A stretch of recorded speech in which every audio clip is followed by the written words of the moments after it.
Good evening, everyone, and thank you for being here. I'll just say a few brief words about tonight's program, since it is thematic. I have 5 pieces tonight. The first and last piece represent bookends of compassion and hope around 3 larger works in the middle that are directly inspired by or a response to 3 significant events of the 20th century that involved authoritarian or fascist regimes that overthrew democratically elected governments, and the resistance against that and the response to that. So this first piece that I'm about to play for you, Two Young Fish, was written for me by my good friend Matthew Cochran, and it is based upon our shared love of the author David Foster Wallace, who some years ago gave a commencement speech titled, "This is Water." And in that commencement speech, Wallace's message to the young graduates was to basically wake up to the everyday life you are about to experience. Have compassion for your neighbors and the mundanity that will be the inevitable of your everyday existence. And he shares this in a short parable that begins like this. There were these 2 young fish swimming along, and approaching them is an older fish. And this older, wiser fish says to the 2 young fish, "Good morning, boys. How's the water?" And the 2 young fish swim along a ways, and one looks to the other and says, "What the hell is water?" So let's not forget the treasure that is the little jewels of everyday life that we have before us. This is Two Young Fish by Matthew Cochran.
So some of you in the audience read this next title and think about the novel, and some of you think about the Metallica song. Maybe you're both. This next piece by Roberto Jara was written originally as incidental music, or the soundtrack to multi-part, I believe 4-part series of a film done for the BBC that was based on the great novel by Ernest Hemingway. So this music was adapted for the guitar by Gerard in part, and then further revisions made thereafter, myself included. But the main idea behind the work and the theme for tonight is For Whom the Bell Tolls was published in 1939, 1940, immediately after the Spanish Civil War, as everything was beginning to kind of show signs of doom for the upcoming World War that we were about to experience. And Hemingway had seen the threat of that firsthand. In this story, there are 3 main parts. There is the resistance forces hiding out in the mountains, waiting to blow up a bridge. So the first part is the reconnaissance and all of that to take out this bridge that will stop the advancing Federalists who are part of the Franco regime. The middle part, of course, being a Hemingway novel, it couldn't be without romance. So Moon of May, there's a little romantic period between the protagonist, Robert Jordan, who is kind of an Indiana Jones type guy. And then at the end, there's a verdict for Pablo, which is about the internal strife of the resistance force. And to just kind of keep things on track, you'll get lost probably, but that's okay. When you hear this part,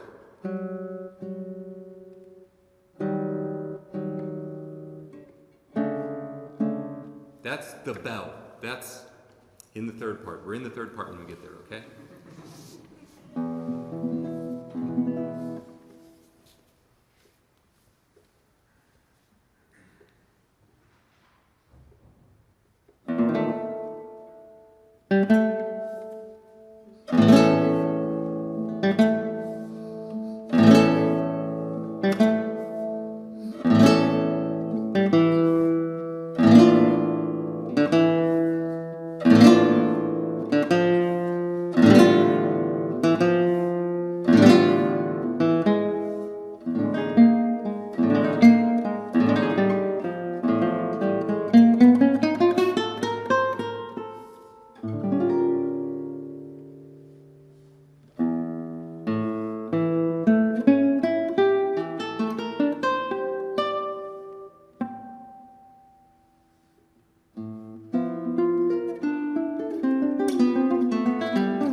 So it is said, I may be mistaken, my music history professors would be very disappointed in me, but what does it matter at this point? I think it was maybe Schumann, maybe Brahms, maybe both of them said they like to watch a musician suffer when they play their piece. I think that's true of this next composer too. Mark Satterwhite is a very dear friend and colleague, and he's written this piece for me, Victor Jara's Hands, which is based on the story of Victor Jara, who was a playwright, a lyricist, folk song, singer-songwriter type from Chile. And he wrote songs of love and peace and goodwill towards others. And he was I suppose a proponent of the Victor Allende regime, which was a democratically elected socialist regime in Chile in the early 70s. Democratically elected simply meaning the majority of people voted for him. Doesn't mean there weren't people who disagreed.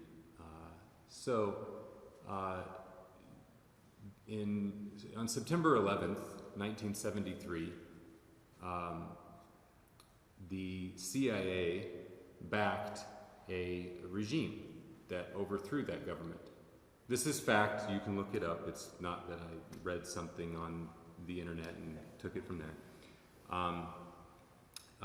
So this regime led to what was a massacre in the soccer stadium of all of the political dissidents of Pinochet and his men. And Victor Jara was rounded up in that. He was at his office at the university. He was taken from there, taken to the stadium. When they realized who they had, they brutally beat him, starting with his hands, so he would never play the guitar again. If you have access to my program notes, that kind of ties a theme back to the Woody Guthrie and Pete Seeger messages. So anyway, Victor Jara's Hands is a piece that is not tied to any of Victor Jara's music, but kind of evokes that occurrence, what happened then. If you know, it's recent enough that you may know people who were involved in that. I do personally. People would disappear. You wouldn't know what happened to them. You'd never hear from them again. You would go for a helicopter ride out over the Pacific Ocean and never return. So this piece is just about kind of the recent past history of what happens when a regime like that takes its political enemies. Anyway, this is Victor Jara's Hands. There are two movements. I'm playing the second one first, Canto, elegiaco, and then I'm playing the first movement, which is Estadio, Chile.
Everyone gets a shirt at the end. I survived Victor Hari's hands. So this next work is one that I stole from a student. One of my students was asked to perform at the Panama Guitar Festival, and he's Panamanian. And I said, well, this is an event in your home country, and one of your fellow Panamanians is going to be on staff there. Let's learn a piece by Emiliano Pardo Tristan. And I was unfamiliar with his works before that, and just delighted to get to know them. This next piece, El Tambor de Agonia, is kind of a reframing of the title of a children's tune in Panama, which is the Drum of Happiness, and this is the Drum of Agony.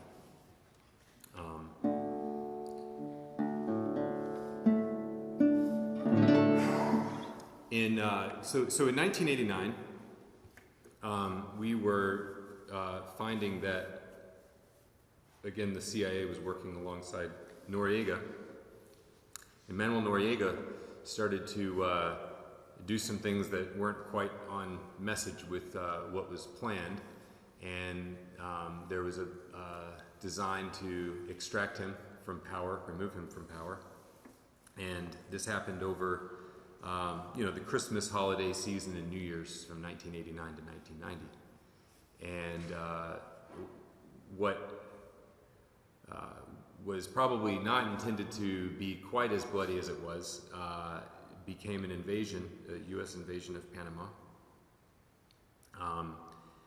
A U.S. soldier had been shot at a checkpoint, shot and killed at a checkpoint, and when we invaded, we killed thousands of civilians in the process of trying to get Noriega out of his hiding, and what literally ended up happening, he hid out in basically the Vatican's embassy, the embassy of the Vatican See. And the U.S., some brilliant person in this process knew that Noriega was an opera fan and that he hated rock music. So the U.S. went down to Tower Records or Sam Goody or whatever and got the biggest speakers they could find. And they blasted loud music at this compound for hours and hours, days and days and days. You can even find the playlist online if you're curious. Yes, it did include Van Halen's Panama. It did include some Rick Astley, so they Rick-rolled him before that was a thing.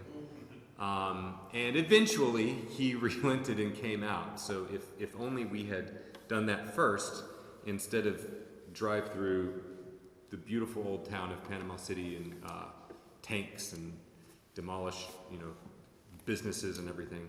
It could have been a lot easier. So anyway, this is the Tambor de Agonia, and you'll hear some things in there. There's influence of Leo Brouwer, even some bitonality that's reminiscent a little bit of Ives. The theme you'll hear, the original theme is something like.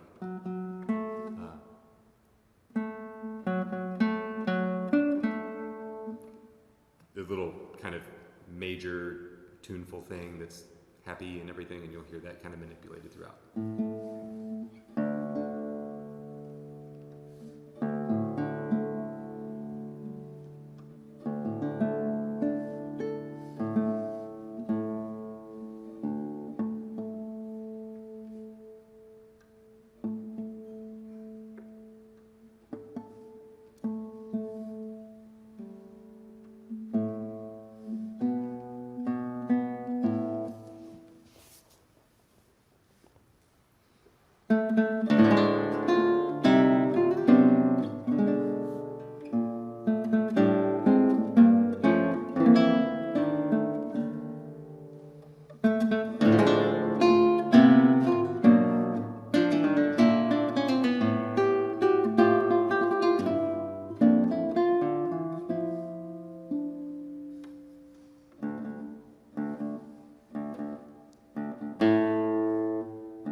last piece, I want to once again thank all of you for being here tonight, for sharing this evening with me, and for listening. I hope if it interests you, maybe you'll go home and find some of these. I will eventually in the fall have an album of all of this coming out. Literally an album. And I'd also just really like to thank everyone who's been a part of organizing this event. Dr. Wilkie, Chris Wilkie, and Sarah Wilkie for having me here, for continuing this on.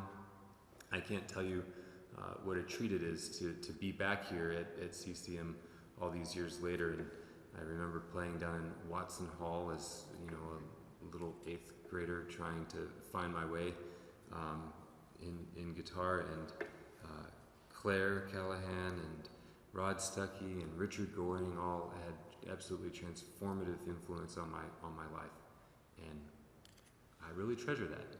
Thank you for what you did for me. So in this last piece, this is one to say, okay, we've heard all of this terrible stuff in the past. Let's see, is there anything to have hope for? And that's what this piece is. Unlike what you've heard so far, it's entirely tonal. You might even say beautiful, I hope. And it was written by Graham Kernan, the Australian composer, originally for piano. And it's, as I understand it, a kind of musical portrait about someone who is maybe more distant from the world around them. And it resonates with me because sometimes I know it might not be the best for the world, but I want to just retreat to that peaceful place inside. And I hope you enjoy this piece. It's a closed world of fine feelings and grand design.